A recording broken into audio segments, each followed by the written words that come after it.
For millennia, duelists of the renowned Yu-Gi-Oh! Trading card game have come together to discuss something of utmost importance. Is Genex an actually playable deck? Let's find out.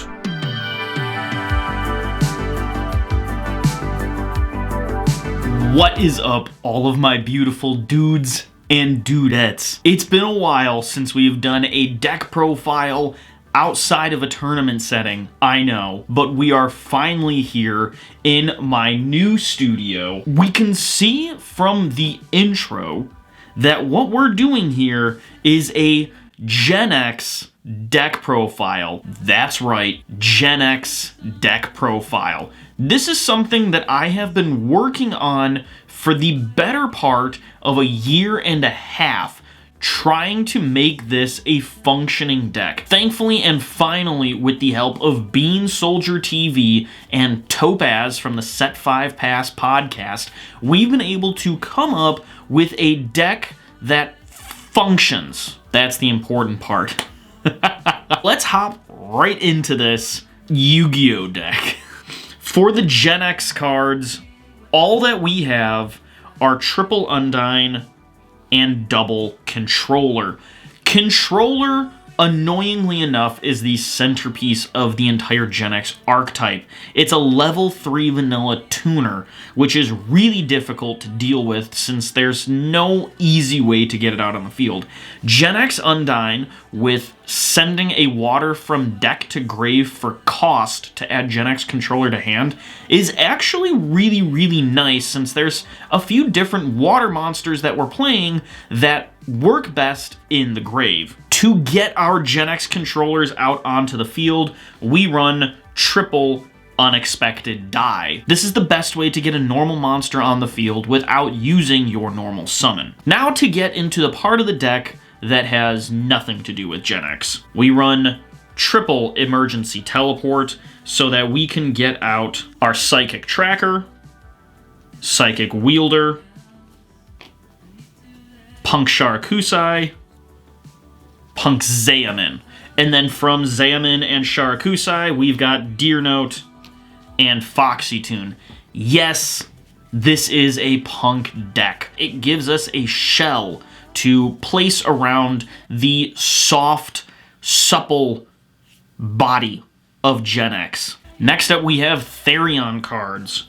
We've got 2 Regulus, 2 Lilyboria, 2 Duke Yul, 1 Bull Ein, 1 Reaper Fum, 3 Disc Coliseum, an Engine Argo system, and a Therion Cross. King Regulus is an Omni-Negate. Reaper Fum is one of the cards that we can send to the grave off of Genex Undyne so that we can have a Therion in grave for all of the other Therions to target so that they can special summon themselves. For the other good Omni-Negates that we have available to us in this day and age, triple Water Enchantress of the Temple, Wandering Griffin Rider, 3 Rite of Aramesir, 1 Fateful Adventure, and 1 Dracoback the Rideable Dragon. Genex Undyne can send Water Enchantress for cost on summon. That right there gets us this whole adventure package. And last of all, a card that suffers from the same argument as Max C. We've got Called by the Grave. It should be at 3 or it should be at 0. This card is broken beyond belief. Let's get into the extra deck.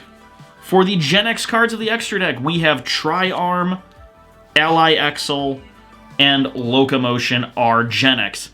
Ally Axel on summon targets a level 4 lower machine-type monster in your grave, special summons it, and doubles its attack until the end of the turn. And Locomotion R Genex on summon takes control of your opponent's monster with the highest level, does not target, so that's really nice. We've got Rising Carp, Jam Dragon Drive, and Amazing Dragon, generic Synchros, Baron, and Psychic End Punisher, Ixies, Hope Harbinger Dragon, we like a spell negate. For the links, Armile helps us get Genex controller on board with its effect. Target a monster this points to and special summon a monster from your hand with the same level. That's why we try and go with as many level 3s in this deck as possible, since Genex controller is a level 3. For another Link 2, Cherubini requires 2 level 3s and then lets you send any level 3 from the deck to the grave.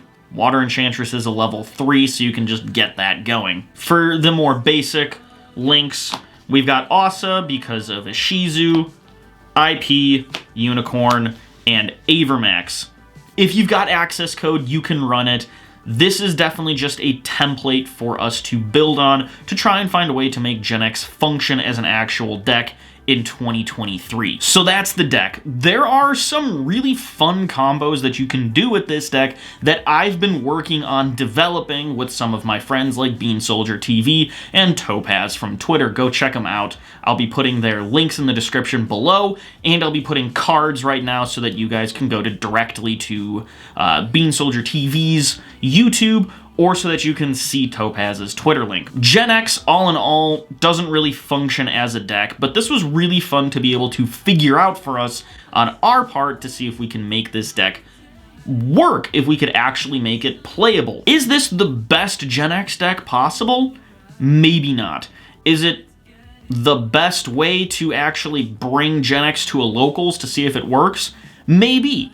But I would love for you guys to go and figure out a new way to play Genex and see how you can make it work. If you really like these videos, please do not forget to like, subscribe, and hit that notification bell. And check out my Patreon that is down in the description below. So far, we have had our first Patreon member, Aseldama. He signed up, and on signing up for Patreon now, you get a signed dual terminal rare card that I will mail to you. Aseldama, here you go. Here's this card. It is an X-Saber Uruz that I pulled at YCS Minneapolis from the dual terminal machine that was there. As always, I am constantly excited to just bring you guys dual terminal decks.